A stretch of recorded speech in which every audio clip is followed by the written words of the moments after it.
Welcome, welcome everybody. I see everybody's piling on. Please say hello and where you're from. I know Eric and I are both from Henderson. We're literally neighbors, so that's cool. Eric's coming from his home office. I'm coming from mine. And we just want to know where you guys are coming from. So please hop on, say hello. We've got Julie from the UK. We've got Florida in the house, Kansas, Nashville, Tennessee. Welcome, welcome, you guys. All right, so you guys know the famous Eric Worre already. Hopefully you do. Hopefully you've come to Vegas and seen him in a live event. That's where I first met Eric Worre, actually. And, you know, when I was a beginner network marketer and I had no idea what I was doing, I looked at his books, I looked at his training, and I learned a great deal. And I remember back in 2012, actually, I was reading his book, and I remember specifically I was reading chapter 2, and I did kind of like a book report on Facebook, and I remember just writing this all out. I'm like, man, this is like amazing content. I tagged Eric. We weren't friends at the time, so I had to tag his fan page, and he approved it. He approved it on his wall, and I was like, oh my gosh, Eric approved my post. And after that, something crazy happened, and this was like a light bulb moment for me, you guys. All these people started following me after that, and I was like, oh my gosh, all Eric's people are now following me. This is insane.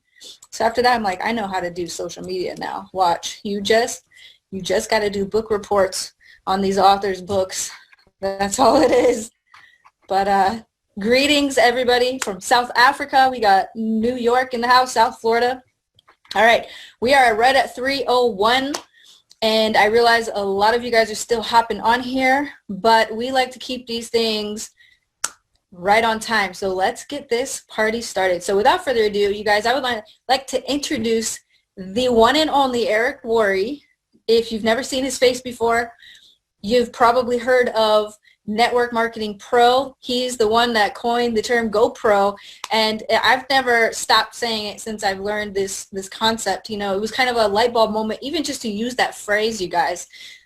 Become a professional in network marketing.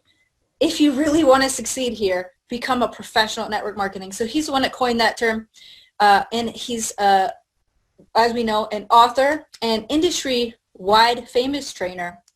He's the king of all MLM events, literally. As you can see, he's set up his house to look like an event. So without further ado, Eric, please say hello and to our audience. These are all, everybody in this chat is all from My Daily Choice. So we are here and welcoming you with open arms today.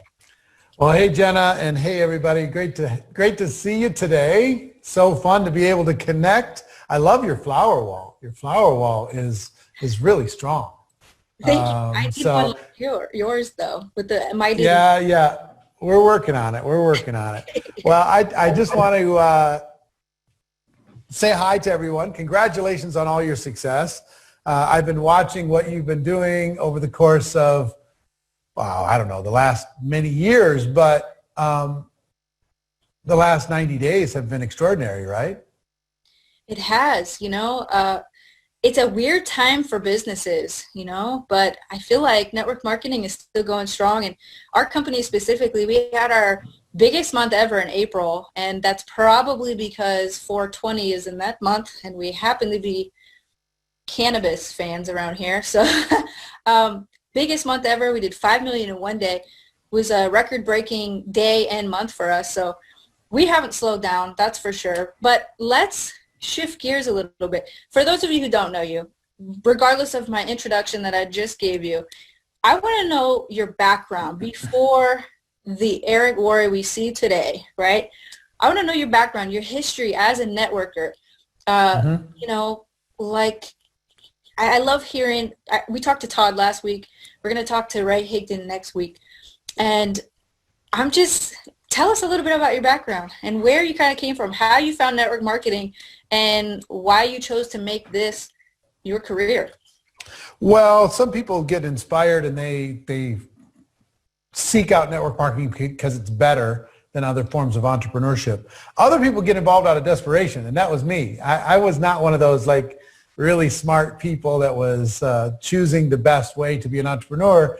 I just had a cash flow problem, a serious cash flow problem as a young man. I barely escaped high school. I didn't go to college. I had 18 jobs by the time I was 23 years old. Little family started, and I was already out of money. I was already in debt. I was already scared that I wasn't, that I had too much month at the end of my money. I'd run out of money. I'd still have another 10 days that I'd have to just sit there. And I was always stressed. I was afraid of the mail showing up and embarrassed about my lack of follow through on my promises to my family and to myself. And good fortune came my way in the form of network marketing. One of my mentors introduced me to this network marketing profession. And I had initially said no because it just seemed too outrageous, too good to be true. But I quickly swallowed my pride, changed my opinion, and decided to get involved. And that was in January of 1988. So a long time ago, 32 years ago, 32 plus. And I'd love to tell you that I was a rocket ship to the moon, but I wasn't.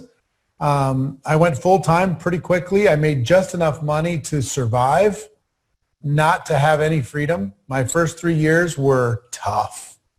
It was a grind for my first 3.5 years or so.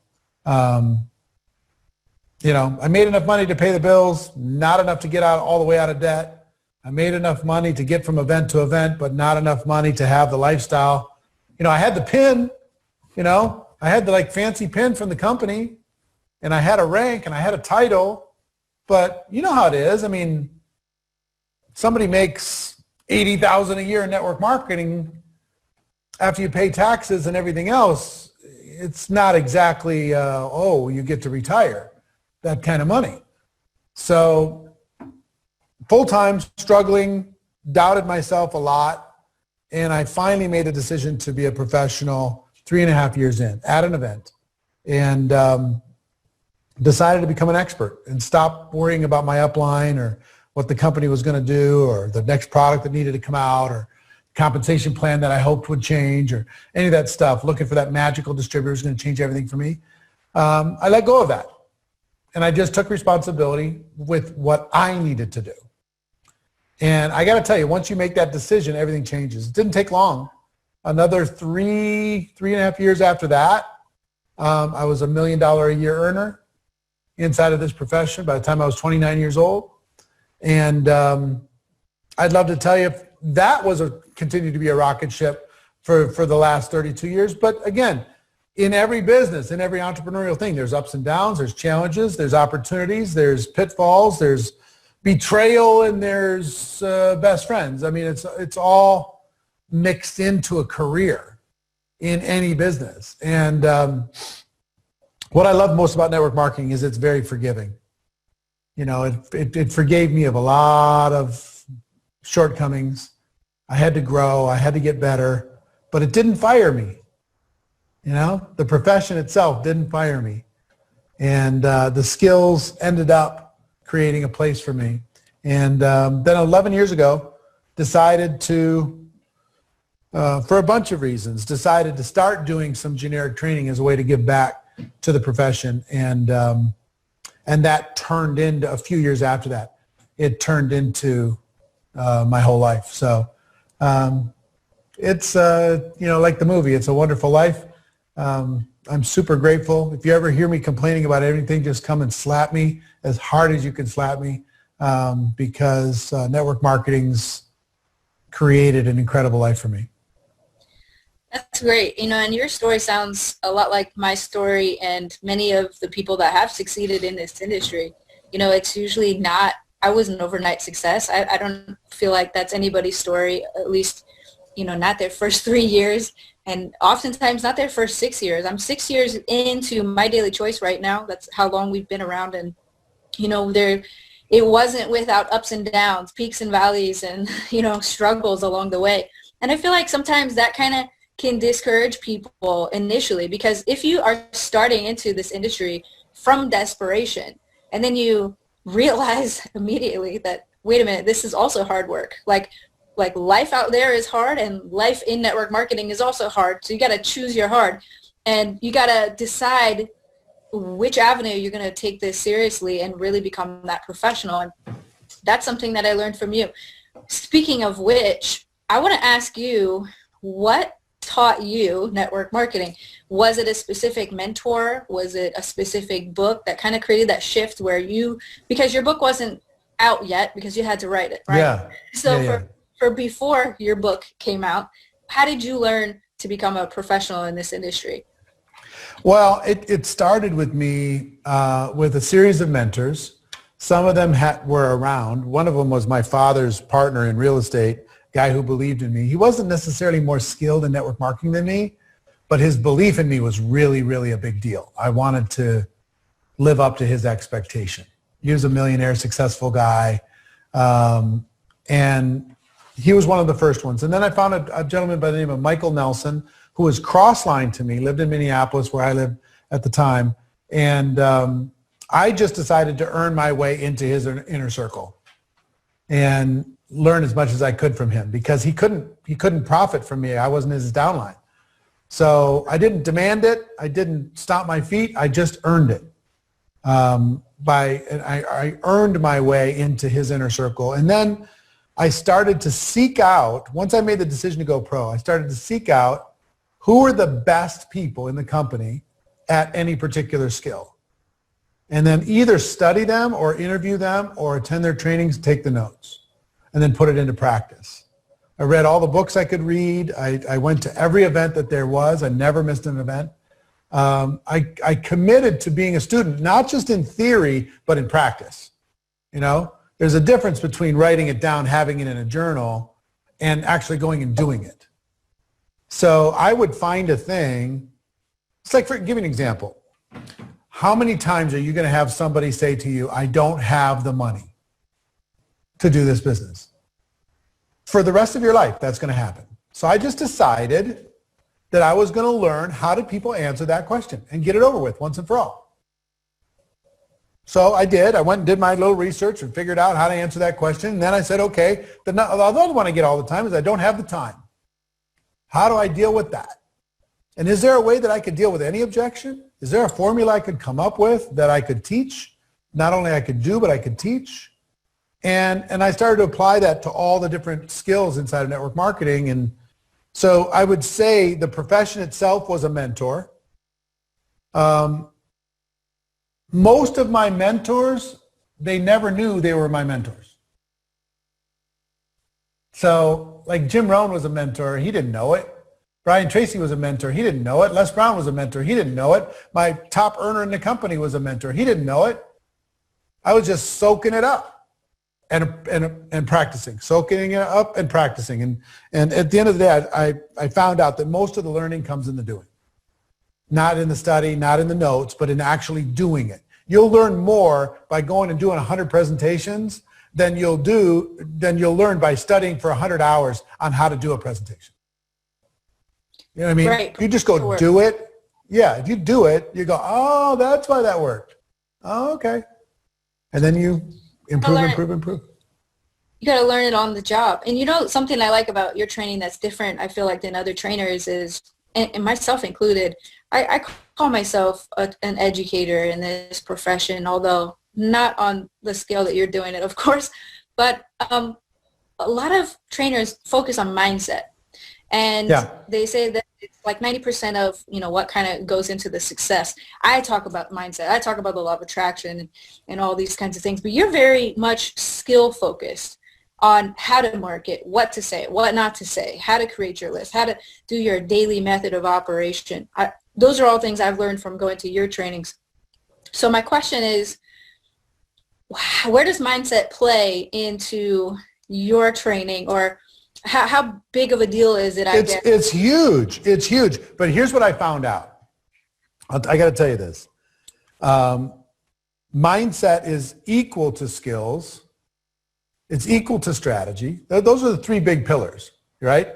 Mindset, skill set, strategy. If you want to be a network marketing professional. Now, for me, I lacked so much in confidence and my own self-esteem that what I found was if I had to figure my mindset out first before I took action, I was going to need therapy. It was going to take 15 years. I was never going to get there. You know what I mean? So, but if I learned how to do, my first skill I ever learned was how to tell my story.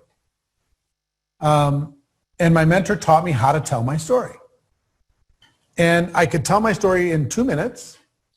And once I learned how to tell my story and I knew that it worked and I'd practiced it, I wanted to do it. Even though I was scared and insecure and everything else, I was kind of proud of my little story. So I would tell it, and every time I got on the phone with somebody, I would tell them my story. Every time I did a little home meeting, I would tell them my story. Every time in today's world, you get on a Zoom, I would tell them my story. You know what I mean? If I went to lunch with somebody, I'd tell them my story. And it worked so well. If I did a three-way call, I would tell them my story. And what it did is it built confidence in me. And with the confidence, I took more action. And the action itself started to work on my mindset. Does that make sense? So once I learned how to do the opportunity presentation, my mindset, by doing it and doing it and doing it, my mindset started to change and it started to not be so scary from the doing, right? So yes, if you don't figure out how to think like an entrepreneur, if you don't figure out how to be nice to yourself in the way you think about yourself, the way you talk about yourself, if you don't learn how to treat other people like human beings, not just like prospects all the time, it's going to be a hard business for you. But if you don't learn the skills, it's going to be hard too. You can get your mindset all figured out, but if you don't know what to say, you're not a professional. You're a doctor with a scalpel, doesn't know how to do the surgery. It doesn't matter how excited you are. Exactly. You know what I mean? So it worked for me both ways. I cannot say that skill set is more important than mindset. And I cannot say, if I had to pick one, I'd pick mindset because that will cause you to build a skill set. But for me, even though I lacked in mindset and I had a bunch of bad programming in my computer and between my ears, the skills helped me find a way out. The skills created a path for me to be able to figure out the mindset and the strategy in order to be able to marry to those things and create a career.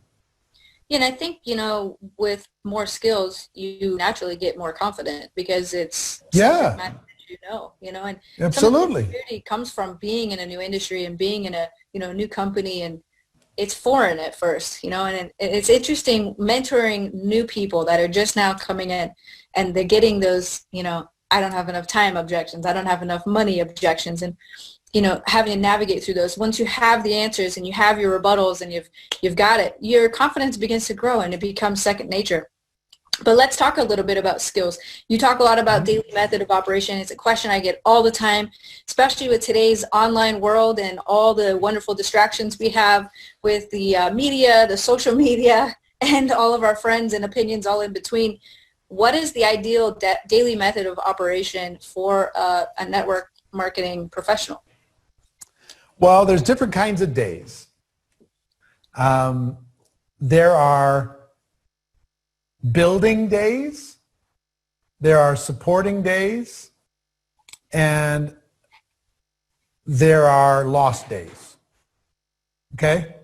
And most of us have a lot of lost days. The day started and it ended and we didn't really move the ball forward, and that just happens inside of our profession because there's so much forgiveness. But if you think about this between, productive building days and supporting days, you're training your team, you're working with your team, you're encouraging them, you're doing three-way calls, you're doing some getting started stuff. You're making sure they understand what's coming up with an event, you're getting them connected, you're educating them on your product. All that supportive stuff is important. So there's that kind of daily method of operation for that day. But then the building day is just about how many prospects are you talking to? How many people are you inviting, presenting to, following up, answering objections? How many people are you educating as to what it is that you offer to the world? So I mean, if you want to get a general global, here's a template for a daily method of operation. Use your product on a daily basis. Because when you have an emotional attachment to your product, you're going to be more convincing in sharing it with others. 2, share your product with somebody else, whether it's having a sample or telling a story or giving some information or encouraging them to try it or whatever. Number 3, share your opportunity. Here's the opportunity that we have inside of this business, promoting these incredible products that change lives. And use whatever methodology that the company suggests or your upline suggests that you use. Number 4, engage in some sort of personal or professional development. 15 minutes, 30 minutes, read a good book, listen to a podcast, work on you on a daily basis. And number 5, promote whatever the next event is that the company or your upline or your organization has on the schedule, whether it's online or in person, whatever that is. Those 5 things as a general template: use the product, share the opportunity, build you, engage in some personal development, and promote events. Those core 5 things, everybody can do those 5 things in 2 hours a day or less. And if you want to be a full-time person, just do those things more than a part-time person would do in a small period of time. I know you guys thought that he was going to give us a really complex answer, some secret to success here, but it really is that simple. So here's what I would tell you. The secret is simplicity is hard. Yeah. Simplicity is really, really hard. Simplicity takes a genius. Simplicity takes art. Simplicity takes somebody who's willing to defend against all distractions, all online distractions, all media distractions, every distraction that's going on in our politics and everything else around the world, trying to get us to pay attention to them instead of paying attention to our future. Weeds grow in every garden. That's a big, complicated opportunity. To make it simple, and I know you got some great leaders inside your organization that are absolute geniuses at simplicity. Absolute geniuses. Some of the best that there's ever been. And what they'll tell you is complicated is easy. It's easy to throw out something complicated. Simple is hard. To defend it and say, no, I know you got this really cool idea, but we're going to stay with this because this works, this duplicates, this will build momentum. I think that's been one of the big keys to your success. Outside of, I think, the superpower that your company has is the heart of the ownership. The heart of the executive team. I think that's the superpower of the company. And then I would say your field leadership is driven by all the right agendas. They're super talented, but again, they're heart driven. I think it's a top-down culture. And then I think you have extraordinary products. So the extraordinary products you tie to that, and then of course you have innovation when it comes to compensation and everything else. But I will tell you, I think if you had the innovations in compensation, you had the same products, but if you had this different heart, it wouldn't be running like it's running. So they're really nice. The people are really nice, but I think they're also really diligent to protect from all the distractions that are easy to show up inside of organizations. So simple is hard. Simple is hard. And, we were the underdogs for a long time and probably most doubted company to succeed. And because we never had corporate experience, and we're not ashamed to say that.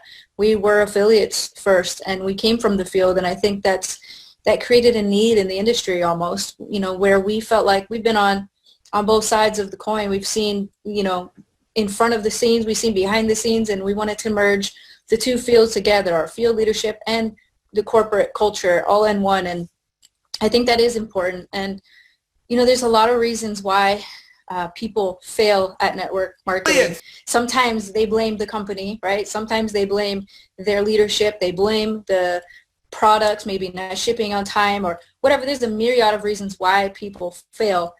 But what do you think the biggest reason is people ultimately fail at network marketing? Because, some people who are hesitant to even get involved in the first place sometimes don't get involved because they already think they're going to fail. But you've seen all walks of life in this industry. What would you say is the biggest reason? I think there's three reasons.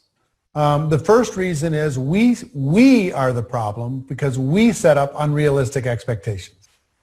We tell people it's easy when it's not. We tell people it's fast when it's not. We highlight the stories of the superstars that maybe had some previous experience and they went straight to the top, and that's not necessarily average or whatever, typical. So everybody's looking at those and they feel like a loser when they're not going the same kind of speed. They're comparing themselves to other people and all that stuff. So anytime your expectation is here and reality is here, what's in between is disappointment, frustration, disillusionment. So like, oh man, I mean, I thought this was going to be like magic beans. I just dropped into the ground and I was just going to go straight to the top. And I just found out this is work. This is hard. People look at me funny when I talk about this. My friends are rolling their eyes at me. My family stopped talking to me. Whatever. So expectations are number one. We have to set realistic expectations, reasonable expectations. Let people know that the price of entry here is very low, but to get to the top, the price is not paid in cash. It's paid in blood, sweat, and tears. It's paid in effort. It's paid in working your face off. That's what it's paid in. That's what all the top earners here did. So just know that there's no way to the top that doesn't require an enormous amount of effort. But you don't have to write a check to get there. As a matter of fact, you can't write a check to get there. You've got to work to get there. So expectations is number one. Number two is fear. We are in the fear management business. Make no mistake. We're trying to manage fear. Fear of failure, fear of the unknown, fear of being embarrassed, fear of being mocked by your social circle, fear of doing something unusual, fear of working on your own, fear of being your own boss. Lots of different fears out there. So some people are just not willing to face their fears necessary to grow a business. They'd rather fit into somebody else's dream than build their own. They'd rather do as they're told from an employer than tell themselves what to do and have the anxiety of wondering if it's the right thing. So fear is the second aspect. And the third aspect is programming. Some people have been programmed that network marketing is bad. Some people have been programmed that only the people at the top make money. Some people have been programmed that it's safer and better to be an employee than to be an entrepreneur. Some people have been programmed to only work when somebody else is going to give you some consequences if you don't. You know what I mean? I'll give you one quick example. If I bring up the word work around the world, what comes to mind when I say that? What most people say is pain, obligation, drudgery, traffic, stress. That's what matches with work. So that's why we say, thank God it's Friday, because now the weekend I don't have to work. Or, oh my gosh, it's Monday. Tomorrow I got to go back to work. No, I can't go have fun right now because I have to work. So we get involved inside of our business. We employ ourselves. And for the first time, there's no consequences really if we don't do anything. So we take a week off. Right away. We haven't put in any work because we've been trying to get away from it. And we only work in our job not to get fired. You know what I mean? Or to pay the bills and barely survive. So you got to reprogram your mind when it comes to time, risk, work, support, effort. An employee-minded person will look for the support and demand support from their team in the company. An entrepreneur says, I'm the support system. I appreciate what you give me, but I'll take care of it. I got this, right? So expectations, fear, programming. Those are the reasons why people walk away before they strike it big. You can reprogram your mind. I did. Your hunger can be stronger than your fears. Mine were, right? And my expectations, the best thing that happened to me, the expectations that happened to me, my expectations were big too. But the greatest thing that I had going for me is once I joined network marketing, I had no place to go. Best thing that ever happened to me. I wasn't really hireable. I'd walked away from the last job that I had. I was full-time in network marketing. So when it got tough, when it got tough, I just kind of had to suck it up because there's no place I could go that I can make more money right now than I could inside of network marketing. So my desperation actually helped me. If I had a big resume, I can go back to some job. I would have walked away as soon as it got hard. But thank God I didn't, So those are my 3 reasons. Yeah, and you're spot on about programming and work. I mean, we even tell our kids, I have to go to work, right? And if we apply the same work mindset when we join network marketing, first of all, I know we always tell people you got to work it like a business, not a hobby, right? We still interject this terminology, but I do believe you can do both. You can work and have fun at the same time. You can actually enjoy your work, right? You can actually. I mean, all the successful people I know, guess what employees do? They work when they work, and when they turn it off, they turn their brain off, and they just totally don't work. Let me tell you what all the millionaires do, all the entrepreneurs do, all the successful people do. They never turn their brain off completely.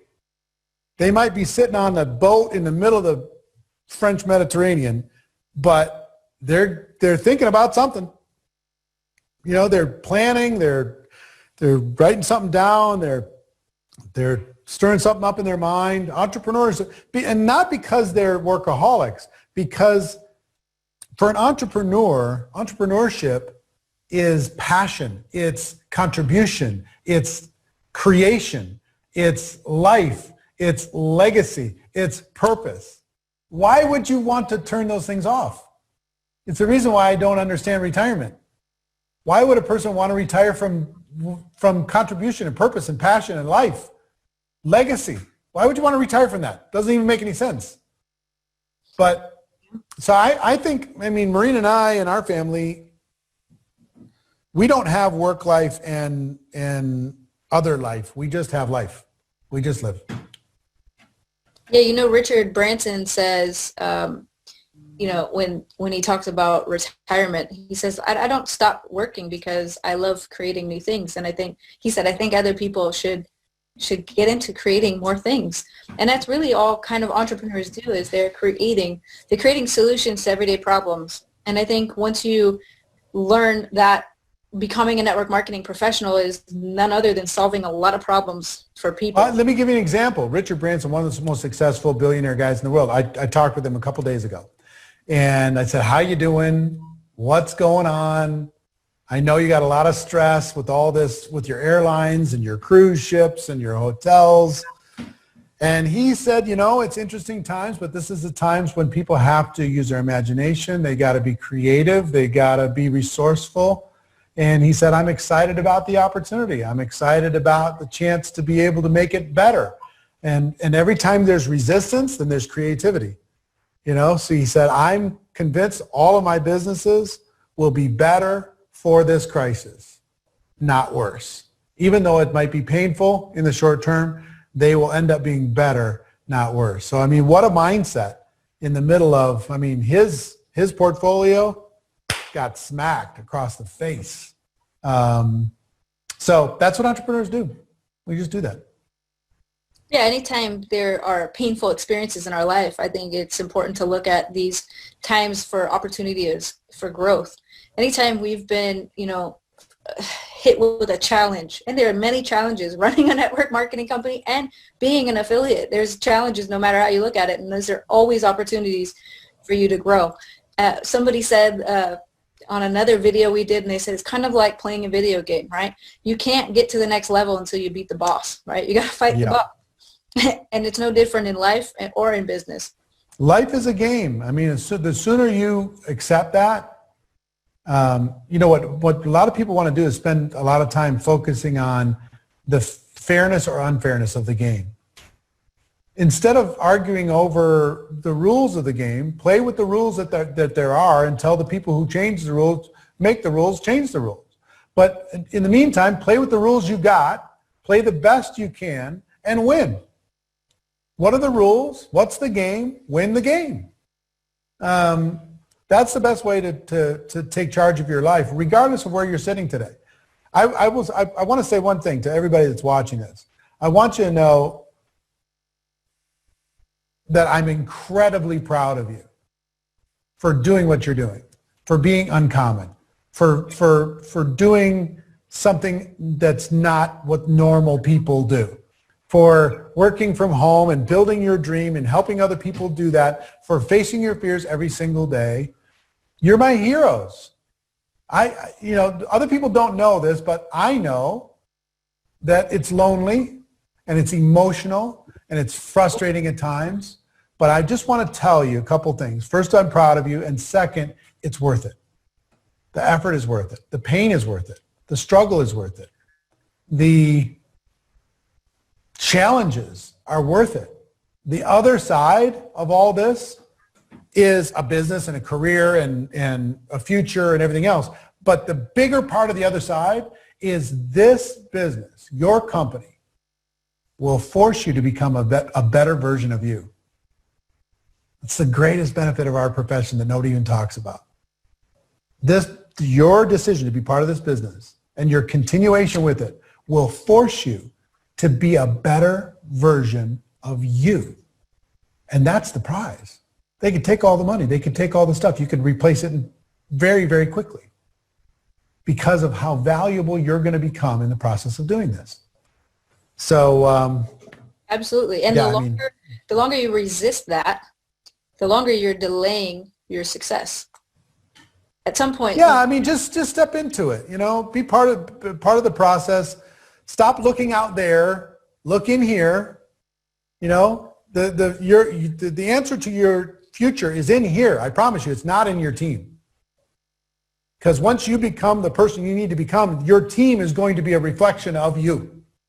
Your team is going to be a reflection of the person that you're becoming. Right? At the beginning, when I started network marketing, that was not an exciting prospect, my team being a reflection of me. I needed a team that was much better than me. But eventually, I learned that I needed to become, I was kind of pitiful, so my team was kind of pitiful. I was kind of weak, so my team was kind of weak.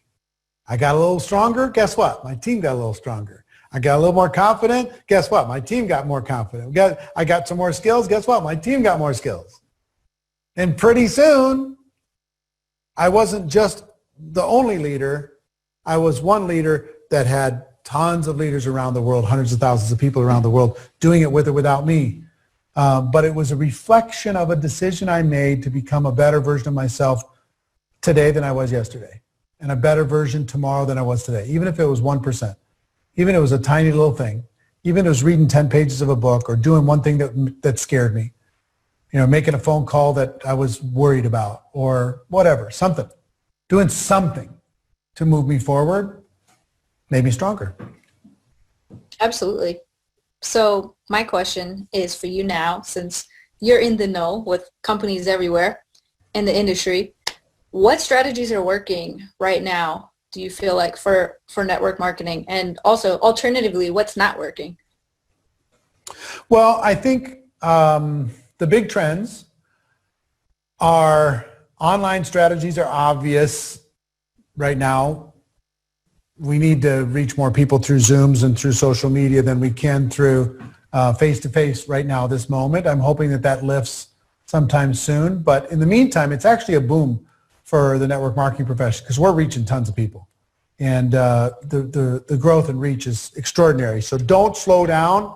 Even though summer, you're going to want to try and take some time off. Do not take time off during this momentum period of time. I think you're crazy if you do. Second is companies that have a serious focus and extraordinary commitment to product quality and product pricing are winning. The days of lazy products are over. You need great formulators. You need great in your case, different offerings. You need great pricing. You need great value when it comes to the product itself, because those that are competing with non-competitive products or trying to compete with those products are not winning. So I think you're doing very well in that regard.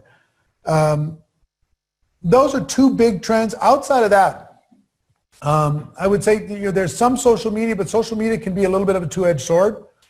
Sometimes it's good to be able to use it to be able to get some attention. And sometimes you get some attention from regulators that's misunderstood. So there's a balance there that you need to kind of deal with on a corporate side. So if you're able to ride that balance and police it, but at the same time leverage it, I think that works well.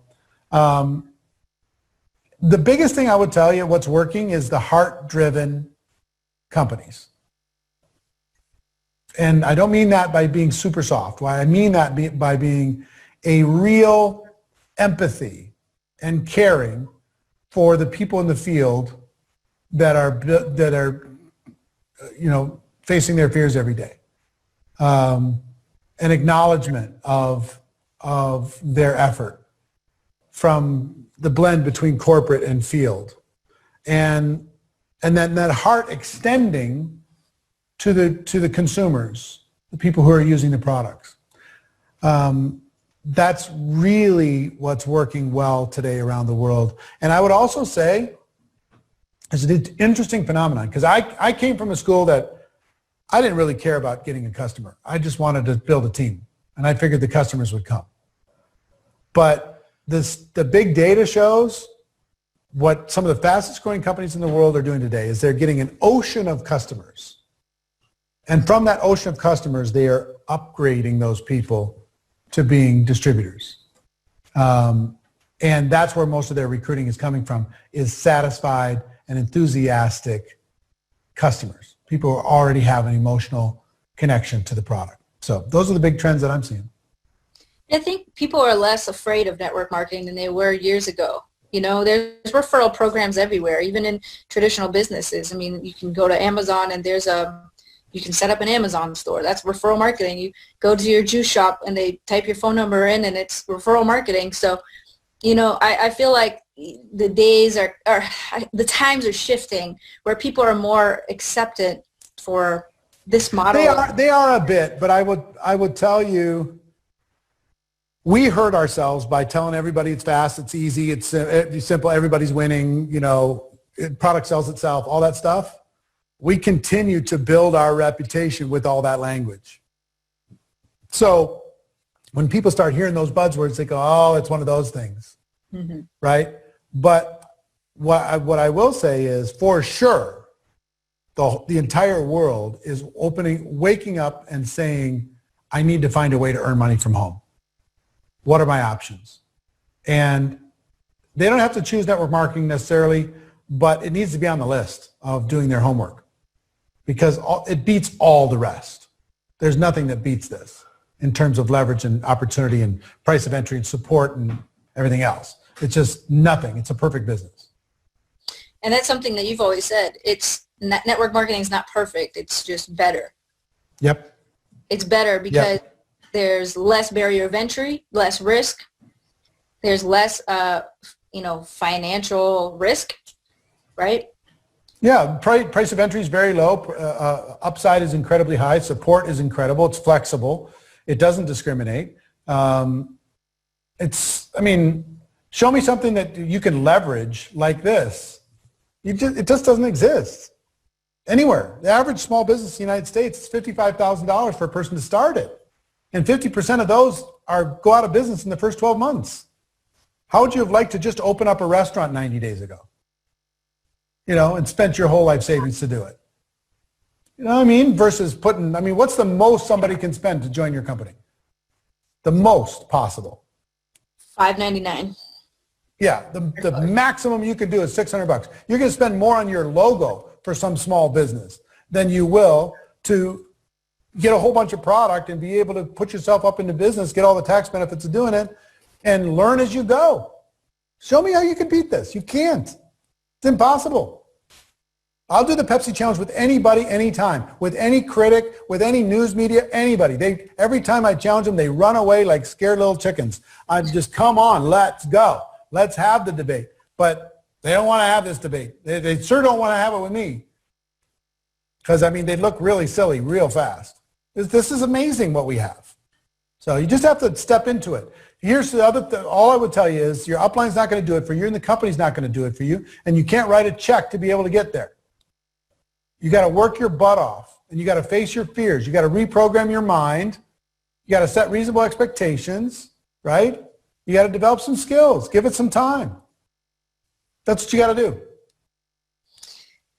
And besides all of that great advice, I want to ask you as my last question for you today, what advice do you have for somebody that's been in the industry for a long time but hasn't hit their breakthrough yet? They've gone to the meetings, they've gone to, the events, they've studied your book, right? They've taken the training and all that. Good soldiers, the good soldiers. We call sometimes they're called professional meeting attenders. But yes. What is your advice for them? At some point in time, and I say this with all due respect, I want you to listen to me because I love you. I love the fact that you're here. Somebody bought the story that if you don't quit, you're automatically guaranteed to win. And that's not true. That's not true. I'm sorry, it's not true. Now, quitting will guarantee you lose, but staying in and not stepping into your potential will not guarantee you win. The turtle and the rabbit, everybody talks about the turtle and the rabbit. Oh, just be the turtle. Inch by inch, it's a cinch. I don't know any network marketing success stories that were turtles. At some point, you have to be a rabbit and then the turtle. And then the rabbit again, and then the turtle. So if you've been stuck and you need a breakthrough, pick a period of time, 3 days, 7 days, 30 days, 90 days, and decide to go 100%. Change my life, it'll change yours. And I mean 100%. Not dialing it in, showing up, saying that you're still here, you're a good soldier, and trying to, get a participation award. Going 100%. My first thing that changed my life is I went 100% for 90 days. As hard as I can go. 8 a.m. to midnight, 7 days a week for 90 straight days. And it was hard, and all I did was talk to prospects. All I did was follow up. All I did was grow. And if 90 days is too scary, do 30 days. If 30 days is too scary, do 7 days. 7 days is too scary, do 3 days. If 3 days is too scary, do 1 day. Go for 16 hours, see how many people you can talk to about your opportunity with no distractions. Go hard. You got to just smash it in the face to bust through the plateau. You got to change the intensity if you want to have a breakthrough. Now, or change your expectation. And just decide that it's nice to be around a nice company with nice products and nice people, and just treat this like a hobby, like you're being a part of the church choir or being a part of the quilting club, and you're not expecting to make a whole bunch of money, and just stop beating yourself up. I have a family member that's beating herself up over not making enough money inside network marketing, but she's not really willing to do more. I just release the expectation, hang out with your friends. And stop, you don't need the money. Just enjoy it. Or change. So you can do either one of those two things. Either just enjoy where you're at, have fun, or go after it, crush it. Step into your potential. I'm going to repeat that for you guys if you didn't hear that part. And I think that's the biggest resistance people have is their fear to step into their potential. People have fear of failure, but they've also got fear of success. And deep down, that's a self-worth issue that you have to get over. You have to know that you deserve success. You deserve to win at this game, right? And you have to become a network marketing professional. So without further ado, Eric, tell us where can we get the rest of your wisdom? Because we only got you on here for just a short time today. Where can we? Look, you could just look up my name on social or whatever. networkmarketingpro.com. You can check out all the different kinds of stuff. I'm not here for any promotional purpose. I'm just here because you guys are friends. So many of the leaders in your field are friends. I'm proud of what you're doing. I'm excited for your future, and just happy to to connect with you today, see your smiling face. We live in the same town and we haven't hung out as much as we need to. So we got to figure out a way to hang out. You have a bigger gym in your house than I have in my house. I got this little puny gym. You got this big monster Olympic-sized gym. It's ridiculous. But anyway, we got to hang out and we got to do that. But everybody that's watching, listen. The world is not served by you playing small. Think bigger. Think bigger. Be stronger and move faster. Go after this. This is a moment. You know, there's going to be an awful lot of millionaires that were created from decisions that were made in 2020. You just got to decide if you're going to be one of them. Love it. So get out there and make it happen. Thank you, Eric, for your time and hopping on here today. And all of you guys, thank you guys for hopping on, and we will see you guys next week.